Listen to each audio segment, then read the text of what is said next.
ప్రభువు ఘనమైన నామమునకు మహిమ కలుగునుగాక.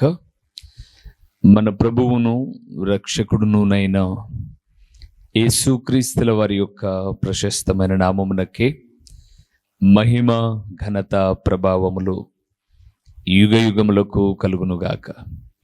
సర్వాధికారి అయిన దేవుడు ఆయన గొప్ప కనికరమును బట్టి మరొక శ్రేష్టమైన శుభదినములో దేవుని మాటలు మనము ధ్యానము చేయుటకు దేవుడు మనకిచ్చిన ఈ గొప్ప సదవకాశమును బట్టి దేవాది దేవునికి ఎంతగానో స్తుతులు చెల్లించబద్దులమై ఉన్నాము.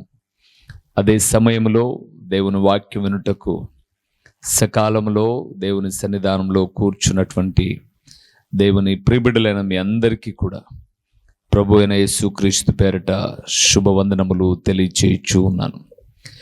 ప్రియులారా, బాగున్నారు కదండి అందరూ?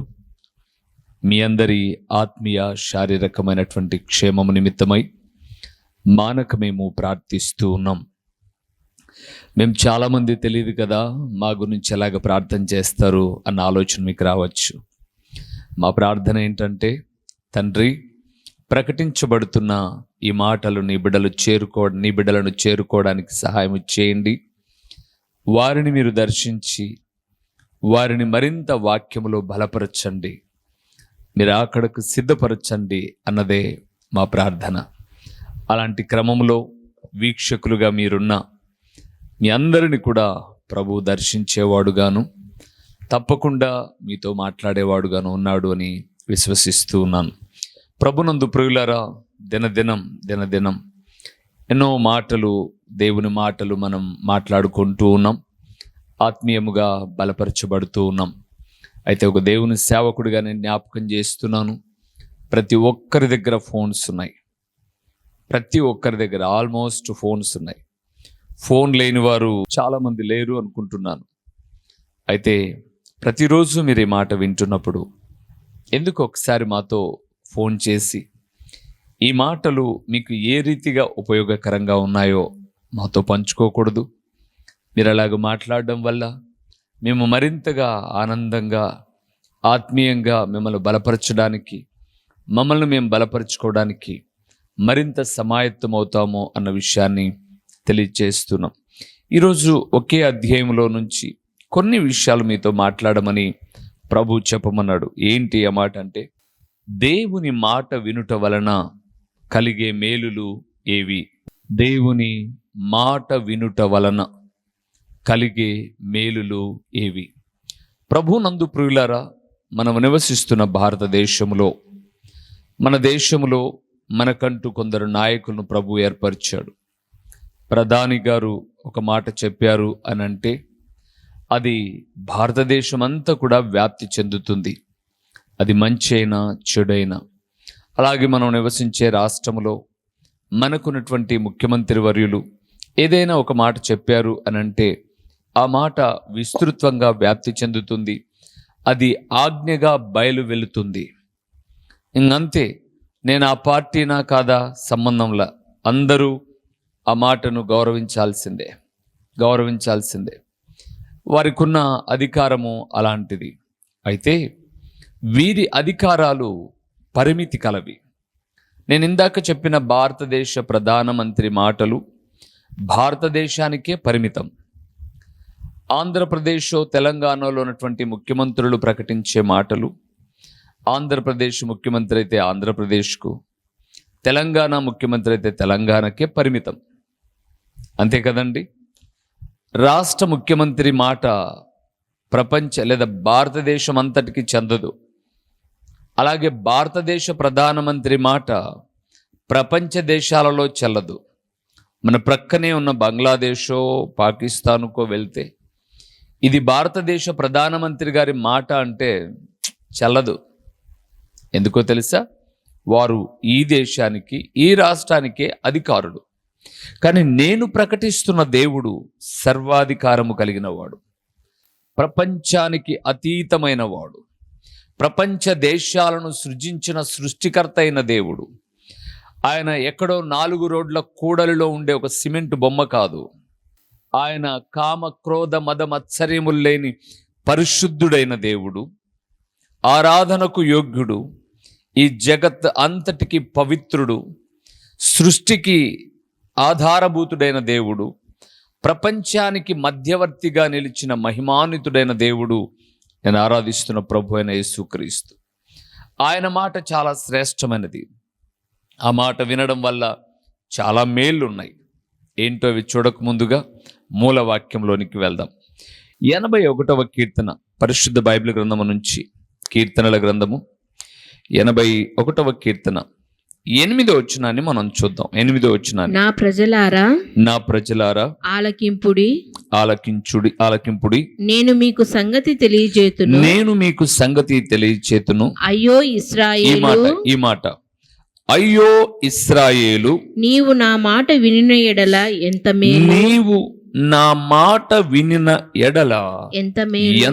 మేలు. చాలు. ప్రభువునందు ప్రియులారా, నేను ఎప్పుడు బైబిల్ గ్రంథం గురించి ఒక మాట చెబుతూ ఉంటాను. బైబిల్ గ్రంథంలో ఏదైనా ఒక మాట ఒక్క పర్యాయము భక్తుల నోట పలికారు అంటేనే అది ఎంతో గొప్ప. అలాంటిది ఒకే మాట వెనువెంట మాట్లాడాడు అనుకోండి, అది మరింత గొప్ప ఆధిక్యత కలిగినది అని, ఆ మాటకు మరింత విలువ ఉంది అని అర్థం.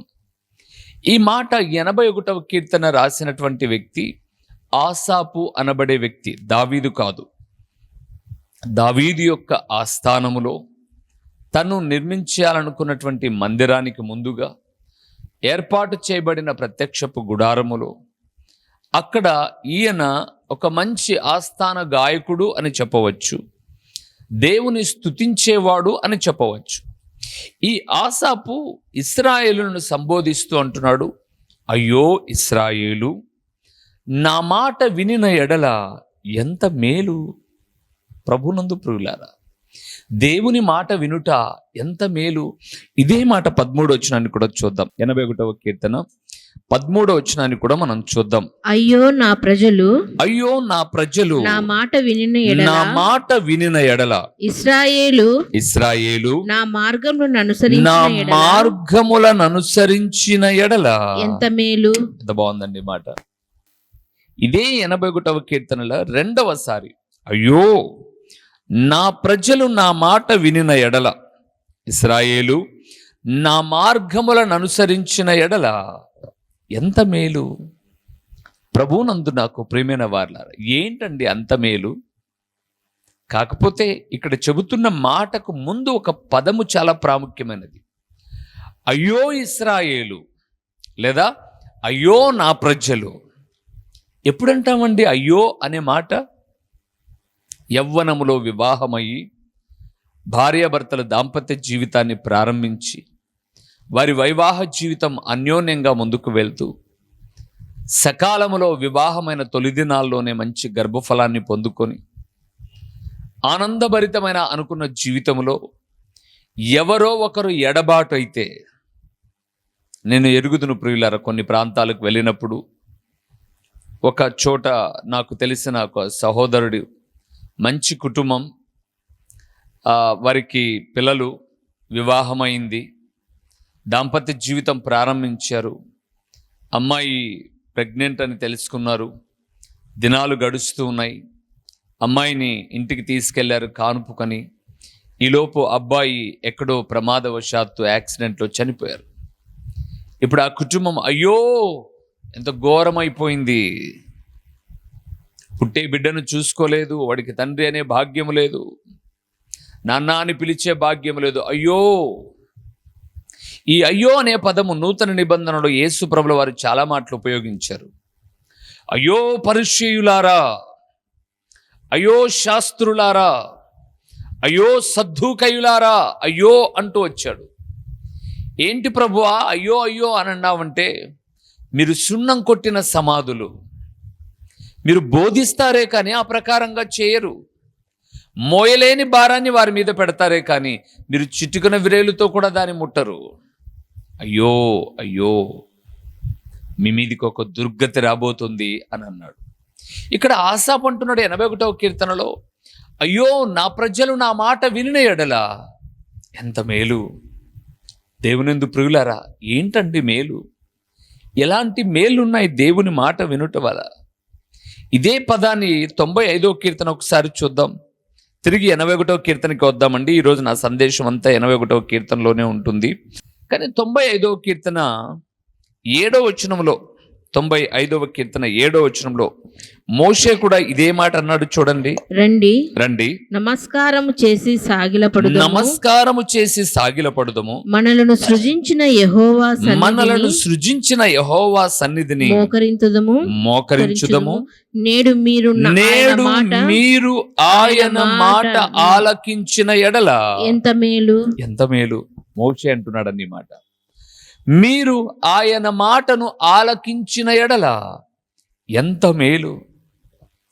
మోషే అరణ్య యాత్రలో ఇశ్రాయేలులకు ఎన్నో పర్యాయములు చెబుతూ వచ్చాడు, మీరు ఆయన మాట వినిన ఎడల ఎంత మేలు. దేవుని బిడలారా, ఒక దైవదాసుడిగా జ్ఞాపకం చేస్తున్నాను. మీరు ఆయన మాట వినడం, నేను ఆయన మాట వినడం, మనము ఆయన మాట వినడం ఎంత మేలు. ఇప్పుడు నా ప్రశ్న ఏంటంటే, వినుట వల్ల ఏ మేలు ఉన్నాయి? 81వ కీర్తనకు వద్దాం. 81వ కీర్తనలోనే 13వ వచనంలో, అయ్యో నా ప్రజలు నా మాట వినిన ఎడల, ఇశ్రాయేలు నా మార్గములను అనుసరించిన ఎడల ఎంత మేలు అన్నాడు కదండి. మేలేంటో 14, 15, 16 వచనాల్లో చెప్పాడు. ఇప్పుడు మొదటి విషయాన్ని చూద్దాం. 81వ కీర్తన 14వ వచనము. అప్పుడు నేను వేగిరమే వారి శత్రువులను అనగద్రొక్కుదును, వారి విరోధులను కొట్టుదును. చాలు. ప్రభునందు ప్రియమైన వారలారా, ఆయన మాట వినుట వలన కలిగే మేలులు ఏంటనగా, మొదటిది 14వ వచనంలో అంటున్నాడు, నేను వేగిరమే వారి శత్రువులను అనగద్రొక్కుదును, వారి విరోధులను కొట్టుదును. దేవుని ప్రియబిడ్డలారా, మన దేవుడు మనకు సమీపముగా ఉన్నట్లట. మరి ఇహపరములలో ఎవరికి ఎవరు సమీపంగా లేరు. మీకు ఒక చిన్న ఉపమాన జ్ఞాపకం చేస్తాను. తల్లి పిల్లలను బడికి పంపిస్తుంది. చిన్న బిడ్డలో పెద్ద బిడ్డలో దారిలో కష్టం వచ్చినా, పాఠశాలలోనే కష్టం వచ్చినా అమ్మా అని ఏడుస్తుందే కానీ అమ్మ దగ్గర ఉండదు. కింద పడగానే అమ్మా అంటాం, అమ్మ దగ్గరుందా? అది ఒక పద ఉచ్చారణ మాత్రమే, వాడుక పదం మాత్రమే. కానీ నీవు తండ్రి దేవా అని మొరపెడితేనట ఆయన సమీపముగా ఉండు దేవుడని అటు ద్వితీయోపదేశ కాండంలోనైతేనేమి, ఇటు ఇర్మియా గ్రంథంలోనైతేనేమి రాయబడి ఉంది. రాయబడమే కాక ఇక్కడ అన్నాడు, వారి శత్రువులను అనగద్రొక్కుదును. ఆయన మాట వినిన ఎడల ఆయన శత్రువులను అనగద్రొక్కువాడు. ప్రియులారా, ఈ మాట మీకు జ్ఞాపకం చేస్తాను. వారి విరోధులను కొట్టుదును అన్నాడు 81వ కీర్తన 14వ వచనంలో. కొట్టాడా ఎక్కడైనా? అవును. మీరు చూసినట్లయితే ఇశ్రాయేలీయులు ఐగుప్తు నుంచి పాలు తేనెలు ప్రవహించే కనాను దేశానికి వస్తూ ఉన్నారు. వారి ప్రయాణము కొంతే సాగింది, సంవత్సరాలుగా దినాలే సాగింది. ఒక 2-3 దినాలంత ప్రయాణమే సాగింది. ఈలోపు ఐగుప్తు రాజైనటువంటి ఫరోకు తెలిసింది, వారు మనల్ని మోసగించి వెళ్ళిపోతున్నారు అని. తన ఎదుట శ్రేష్టమైనటువంటి రథగుర్రాలను సిద్ధపరచుకొని, బలమైన సైన్యాన్ని చేతబట్టుకొని ఎలాగైనా సరే ఇశ్రాయేలును వెనక్కి తీసుకుందామని వస్తూ ఉన్నారు. వీరు ప్రయాణంలో కొంత ముందుకెళ్ళిన తర్వాత ఎర్ర సముద్రం ఉంది.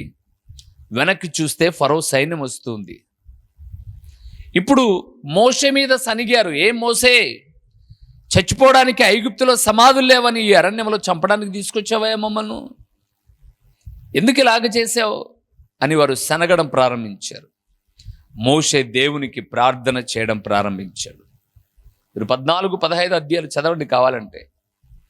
ఎప్పుడైతే దేవునికి మోషే మొరపెడుతున్నాడో, దేవుడు అంటున్నాడు మోషేతో, మోషే ఎందుకు అంతగా భయపడుతున్నావు? ఇప్పుడు చూసిన ఐగుప్తులను మరెప్పుడూ చూడరు. ఇంకా నా మాట వినండి. నీ చేతిలో ఉన్న కర్రతో ఆ సముద్రపు నీటిని తాకు చాలు, దాని పాయలుగా చేస్తాను నేను. ఇప్పుడు మోషే మారు మాట్లాడడంలో, ఏంటి ప్రభువా, సముద్రము, అలల చేత ఉప్పొంగుతూ ఉన్న సముద్రం నీటిని కొట్టడం ఏంటి? నీరు 2 పాయలై ఆరిన నేల మీద నడవడం ఏంటి? ఇవేవి చెప్పలా. మారు మాట్లాడడంలా, ఏం మాట్లాడడంలా, ఆయన మాట విన్నాడు ప్రియులారా. ఆయన మాట విన్నాడు, అంతే. వారు ఆరిన నేలన నడక ప్రారంభించారు. వెనకున్నటువంటి విరోధులైనటువంటి ఐగుప్తులు వచ్చారు. వీరు దాటుకునేంత వరకు వీరికి ఆ ఫరో సైన్యానికి మధ్యన దేవుని దూత చీకటిని కలుగ చేసింది. సునాయాసంగా వీరు దాటుకుంటూ వెళ్ళిపోతుంటే వారు కూడా దాటుకోవచ్చులే అనుకున్నారు. శత్రువులు నీట మునిగి చచ్చిపోయారు. దేవుని ప్రియబిడ్డలారా, ఆసాపు అంటున్నాడు 81వ కీర్తన 13-14లో, అయ్యో నా ప్రజలు నా మాట వినిన ఎడల ఎంత మేలు. ఏంటి ఆసాపు, మేలు మేలు అని చెప్తున్నావు? దేవుని మాట వినుట వల్ల ఏ మేలు అనంటే ఆయన మాట్లాడుతున్నాడు, శత్రువులు అన్నగద్రొక్కబడుదురు. దేవుని ప్రియబిడ్డలారా, నీకు విరోధముగా ఏ శత్రువు రూపించి ఉన్నారో నీ దేవుని వాక్యాన్ని ఆధారము చేసుకొని, ప్రభువా నేను ఒంటరి వాడను, ఒంటరికి వదానను, ఏ తోడు లేని నా ఆధ్యాత్మిక జీవితంలో నీ మాట మీద ఆశ పెట్టుకుని ఉన్నానయ్యా. నేను నాకు విరోధముగా లేస్తున్న శత్రువుల విషయమై వ్యాజ్యమాడవా అని మాట్లాడితే జకరియా గ్రంథకర్త అంటున్నాడు, మిమ్మల్ని ముట్టినవాడు నా కనుగుడ్డును ముట్టినవాడని ఎంచి వానితో నేను వ్యాజ్యమాడతాను. దేవుని ప్రియబిడ్డలారా, ఆయన మాట మీరు వినిన ఎడల శత్రువులు అనగదొక్కబడతారు. శత్రువులు అనగదొక్కబడతారు. రెండో విషయాన్ని చూద్దాం. అక్కడే 81వ కీర్తన 15వ వచనాన్ని చూద్దాం ప్రియులారా. 15వ వచనాన్ని చూద్దాం. యెహోవాను ద్వేషించువారు, యెహోవాను ద్వేషించువారు వారికి లొంగుదురు, వారికి లొంగుదురు, వారి కాలము శాశ్వతముగా నుండును. చాలు ప్రియులారా. రెండవదండి, దేవుని మాటను నువ్వు వినుట వలన నీ దేవుని ద్వేషించేవారు, నీ దేవుని బట్టి నిన్ను ద్వేషించేవారు నీ ఎదుట లొంగుతారు ప్రియులారా. అవును, మీకు ఆ విషయాన్ని సాక్ష్యాధారాలతో చెబుతారో చూడండి. ఒక దేశానికి బానిసలుగా వచ్చారు యూదులు.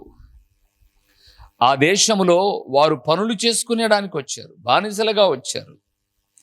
వారిని పరిపాలిస్తున్నటువంటి రాజు తన భార్య తన మాట వినకపోతే ఆమెను తృణీకరించేశాడు.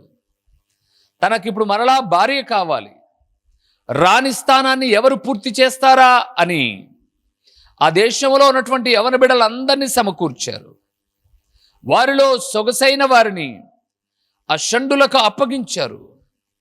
6 నెలలు గోపరస తైలముతో, 6 నెలలు సుగంధ ద్రవములతో వారిని శుభ్రపరిచేవారు. వారిలో హదస్సా కూడా ఉంది, ఆమె ఎస్తేరు. తండ్రి చనిపోతే, తల్లిదండ్రులు చనిపోతే చిన్నాన్న అయినటువంటి మొర్దకై పెంచుకున్నాడు. బానిసలుగా వచ్చిన వారే బహు విధేయస్తురాలండి.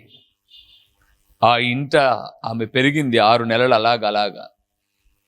అంటే యవనములో సుగంధ ద్రవ్యముల చేత శుభ్రపరచబడింది. రాజు దగ్గరికి వెళ్ళినప్పుడు షండు ఏవైతే చెప్పాడో ఆ అలంకరణ తప్ప ఏది తీసుకొనుకోకుండా రాజు మనస్సును గెలుచుకోగలిగింది, మహారాణి అయింది. రాజగుమ్మం ఎదుట పనిచేసేవాడు మొర్దకై. రాజగుమ్మం ఎదుట ఉండడమే కాకోకుండా రాజుకు ప్రాణహాని ఉన్నప్పుడు కూడా ఆ సమాచారాన్ని రాజుకు అందించినవాడు. అయితే యూదుడండి, దేవుని నమ్మినవాడు. అందరూ వంగి వంగి నమస్కారాలు పెడుతున్నారు. ఈరోజు లోకంలో చాలా మంది కపట నమస్కారాలు పెడుతుంటారు ప్రియులారా. యూదుడైనటువంటి మొర్దకై హామాను దగ్గర వంగనందుకు, అతని ఎదుట నమస్కరించినందుకు హామాను అనుకున్నాడు, వీని ఒక్కని కాదు, వీని జాతినంతటిని సమూలంగా నాశనం చేయాలని రాజు దగ్గర నుంచి వార్త పొందాడు. అధికార ముద్రను పొందుకున్నాడు. చాటింపు వేశాడు. యూదుల మెడల మీదికి కత్తులు వేలాడుతూ ఉన్నాయి. అయితే ప్రియులారా, మొర్దెకై ఎస్తేరుతో చెప్తున్నాడు, అమ్మా మన మీదికి ఒక పెద్ద ఉపద్రవం వచ్చింది. మన శత్రువులు మనల్ని ద్వేషించేవారుగా తయారైపోయారు. యూదులను ద్వేషించే ఒక సమూహం, ఆ సమూహానికి నాయకుడు హామాను. రాజుతో మాట్లాడు, చిన్నాన్న పిలవందే రాజు దగ్గరికి వెళ్ళకూడదు, ఇప్పటికి 4 రోజులైంది నన్ను పిలవక, వెళితే తల ఛేదించబడుతుంది. మొర్దెకై అంటాడు, రాజనగర్లో ఉన్నాను, నువ్వు తప్పించుకుందాం అనుకుంటున్నావా? ఆజ్ఞ జారీ చేయబడింది, యూదులందరినీ చంపేటప్పుడు నీ తల కూడా ఛేదించబడుతుంది. జాగ్రత్త, ఒకవేళ సహాయము నీ దిక్కు నుంచి కాకపోయినా మరొక దిక్కు నుంచి అయినా దేవుడు సహాయం చేస్తాడు అని చెబుతూ ఉంటే ఎస్తేర్ అనింది, మనము ఎప్పుడు మొరపెట్టినా వినే దేవుడు ఉన్నాడు, ఆయన మాట మనల్ని బలపరిచేది. న్యాయ వ్యతిరేకమైనప్పటికీ రాజు దగ్గరికి నేను వెళ్తాను. దానికి ముందు నీవు మన జనాంగం అంతా, పశుపక్షాదులు సైతం, పాడి పక్షాదులు సైతం శిరము వంచడు, ఉపవాసం ఉండండి. నేను నా చెలికత్తెలు కూడా ఉపవాసం ఉంటాం. రాజు దగ్గరికి వెళ్తాను చిన్నాన్న, నేను ఒక 3 రోజుల సమయమే నాకు చాలు. ఉపవాసం ఉండి కన్నీరు కార్చి ప్రార్థన చేశారు ప్రియులారా. దేవుని మాట విన్నారు. దేవా, నీ ప్రజల కొరకై నువ్వు చేసిన ఎన్ని గొప్ప కార్యాలు నాయన. అరణ్య యాత్రలో కాళ్ళు వాపు కలగకుండా, బట్టలు మాయకుండా, కుండలో నీళ్లు పోయకుండా 40 సంవత్సరాలు పోషించిన దేవుడు. బండను చీల్చి నీళ్ళిచ్చావు. నీ ప్రజల ఆహారము నిమిత్తమై మన్నాను దేవదూతలు భుజించే ఆహారం ఇచ్చావు. నీ మాట విన్నంత వరకు వారికి మేలు చేసి శత్రువులను అనగదొక్కుతూ వచ్చావు. నీ మాట వింటున్నాం. మమ్మల్ని ద్వేషించేవారు చాలామంది అయిపోయారు. నీవు మా పక్షముగా ఉండి మేలు చేయి. ప్రార్థన చేశారండి. న్యాయ వ్యతిరేకమైనప్పటికీ రాజు దగ్గరికి వెళ్ళింది ఎస్తేరమ్మ. రాజు మనస్సు కరిగిపోయింది. ఆ మనస్సును కరిగించిన వాడు నా దేవుడు ప్రియులారా. అందుకే సామెతల గ్రంథం 21వ అధ్యాయం 1వ వచనంలో రాయబడింది, యెహోవా చేతిలో రాజు హృదయము నీటి కాలువల వలెనున్నది, ఆయన తన చిత్త వృత్తి చొప్పున త్రిప్పే దేవుడు. రాజు అడుగుతున్నాడు, ఎస్తేరు, దేశంలో సగం మట్టుకైనా నీకు ఇస్తాను, ఏం కావాలమ్మా నీకు? అయ్యా, నా ఇంటికి భోజనానికి రండి. భోజనానికి వచ్చేటప్పుడు మీ వెంట హామాను కూడా తీసుకురండి. మొదటి రోజు అయిపోయింది, ఏం కావాలి? 2వ రోజు మళ్ళీ భోజనానికి రండి. హామాను కూడా వచ్చాడు. హామాను ఇంట్లో భార్యతో చెప్తున్నాడు, నేను చాలామంది పిల్లలు కలిగిన వాడిని, ఆస్తి కలిగిన వాడిని, నా మాటకు తిరిగేలేదు. రాజే కాదు, రాణి కూడా నన్ను ఎంతగానో గౌరవిస్తుంది. భోజనానికి రాజు తర్వాత నన్ను మాత్రమే పిలిచిందని పొంగిపోయాడు. అప్పుడు చెబుతుంది, అయ్యా, ఈ దేశానికి వచ్చిన బానిసలం మేము. అలాంటి మా మీద కక్ష కట్టాడయ్యా ఒకడు. మా తలలన్నీ ఛేదించడానికి పన్నాగం పన్నాడయ్యా. ఎవడు వాడు? నీ ప్రక్కనున్న హామానయ్యా. హామాను ఇంటి దగ్గర ఉన్నాడని చెప్పలే, ఎందుకంటే పిలిచింది భోజనానికి. ఆ ఆలోచన విధానం చూడండి, అద్భుతకరం ప్రియులారా. దేవుని మాట వింటే హామాను లొంగిపోయాడు ప్రియులారా. హామాను లొంగిపోయాడు. ఇదిగో 15వ వచనంలో రాయబడింది, యెహోవాను ద్వేషించువారు వారికి లొంగుదురు. ఎస్తేరుకు లొంగి మాట్లాడుతున్నాడు, అమ్మా మమ్మల్ని చంపేస్తున్నావు తల్లి, నువ్వు ఊరికే తీసుకెళ్ళిపోయాడు ప్రియులారా. ఏ ఊరికొయ్యనైతే హామాను సిద్ధం చేశాడో అదే ఊరికొయ్యకు హామాను వ్రేలాడాడు. దేవునందు ప్రియులారా, దేవుని మాట వినిన ఎడల శత్రువులు అనగద్రొక్కబడతారు, ద్వేషించువారు లొంగుతారు. 3వ విషయం చెప్పానా? అక్కడే 16వ వచనం, 81వ కీర్తన 16వ వచనాన్ని మనం చూద్దాం ప్రియులారా. అతి శ్రేష్టమైన గోధుమలను అనుగ్రహించి నేను వారిని పోషించుదును, కొండ తేనెతో నిన్ను తృప్తిపరచుదును. దేవుని మాట వినిన ఎడల నిన్ను పోషించి తృప్తిపరుస్తాడు ప్రియులారా. తృప్తిపరిచే దేవుడు ఆయన, పోషించే దేవుడు. అందుకే మత్తయి రాసిన సువార్త 6వ అధ్యాయానికి మీరు వెళ్తే 26 నుంచి ఆ వచనాలన్నీ చదవండి. ఆకాశ పక్షులు చూడుడి, అవి విత్తవు కోయవు, ఆయనను మీ పరలోకమందున తండ్రి వాటిని పోషించుచున్నాడు. మీరు వాటికంటే బహుశ్రేష్ఠులు కారా? మీ తండ్రి పశుపక్షాదులను పోషిస్తుంటే మీ తండ్రి మిమ్మల్ని పోషించాలంటే మీ తండ్రి మాట వినండి. మీరు దేవుని ప్రియబిడ్డలారా, ఆయన మాట విని సేవలోకి వచ్చానండి. ప్రారంభ దినాల్లో తినడానికి తిండి లేదు ప్రియులారా. ఈరోజు తినడానికి సమృద్ధి మాత్రమే కాదు, ఎవరైనా ఇంటికి వస్తే చక్కటి భోజనం పెట్టగలిగిన స్థితి దేవుడిచ్చాడు అంటే ఆయన మాట వినడం. మీరు కూడా మీ ఇంటికి వచ్చే సేవకులకు ఆతిథ్యం ఇవ్వగలుగుతున్నారు అంటే, ఇతరులకు పెట్టగలిగిన స్థితిలో ఉన్నారు అంటే మీరు ఆయన మాట వింటున్నారని నేను నమ్ముతున్నాను. దేవుడు పోషించువాడు, అంత మాత్రమే కాదు, కొండ తేనెతో తృప్తిపరిచేవాడు. తృప్తినిస్తాడండి. దేవుని మాట వింటే పోషిస్తాడు, తృప్తినిస్తాడు. ఈరోజు ఈ మాట వింటున్న దేవుని కుమారుడా, కుమార్తె, ఆయన మాట వినుట ఎంత మేలు. ఇశ్రాయేలు ఆయన మాట వినుట ఎంత మేలు. నా ప్రజలు నా మాట వినుట ఎంత మేలు. ఏమి మేలు? శత్రువులను అనగదొరుకుతాడు, ద్వేషించు వారిని లొంగదీస్తాడు, మేలులతో తృప్తిపరిచి, ఆహారముతో తృప్తిపరిచి, కొండ తేనెతో తృప్తిపరిచి పోషించే మంచి దేవుడు. ఆయన మాట విందాం, దీవించబడదాం. తలలు ఉంచుదాం, కళ్ళు మూసి ప్రార్థన చేద్దాం. దేవా, ఈ లోకంలో మనుషుల మాటలు వినుట కన్నా నీ మాట వినుట క్షేమము అని తెలిసింది కాబట్టి నీ మాట వింటాను, నీకు లోబడతాను, నీ బిడ్డగా నన్ను పోషించే దేవుడవైన నీకు స్తుతులు చెల్లిస్తాను అని చెబుదాం. ప్రార్థన చేసుకుందాం, తలలు వంచుదాం. మహిమా స్వరూపివైన మా ప్రియ పరలోకపు తండ్రి, మహోన్నతుడవైన దేవా, మీ ఘననామమునకు లెక్కింపలేని స్తోత్రములు చెల్లిస్తూ ఉన్నాము నాయనా. మీ మాట వినుటలో ఉన్నటువంటి మేలులు ఏవో ఆసాపు 81వ కీర్తన 13 నుంచి 16 వరకు మాట్లాడుతూ ఉన్నప్పుడు, ఆ మాటలు వింటున్నప్పుడు హృదయం ఉప్పొంగుతూ ఉంది నాయనా. ఎవరెవరి మాటలో వింటున్నాం, చెడిపోతూ ఉన్నాం, బంధాలు చెడగొట్టుకుంటూ ఉన్నాం. కానీ నీ మాటలు వింటే ప్రతిదీ మేలు చేస్తానన్న మీ పరలోకపు వాక్కులను బట్టి మీకు హృదయపూర్వకమైన స్తోత్రములు నాయనా.